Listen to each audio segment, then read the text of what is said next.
The experience in the morgue haunted Rachel for weeks. She found it difficult to sleep and kept reliving the terror that had gripped her that night. She had tried to tell her colleagues what had happened, but they had dismissed it as a figment of her imagination. Rachel was determined to find out the truth.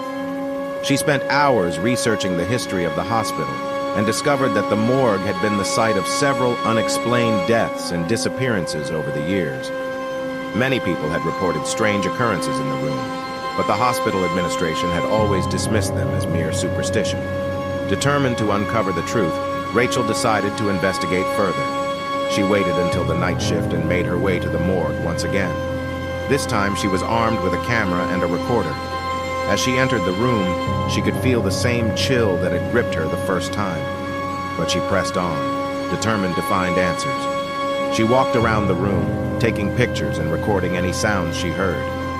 For a while, there was nothing out of the ordinary, but then she heard a whisper coming from one of the refrigerators. She rushed over to investigate and found that the door was slightly ajar. She pushed it open and gasped at what she saw.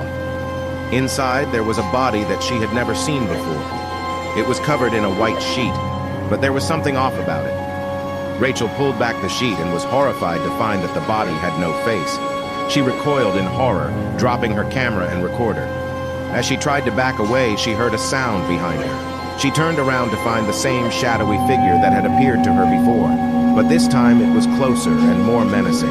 Rachel knew that she had to leave, but her legs wouldn't move. The figure approached her, reaching out with its twisted limbs. She closed her eyes, waiting for the worst. But then, there was a bright flash of light, and the figure disappeared. Rachel opened her eyes to find that the room was empty.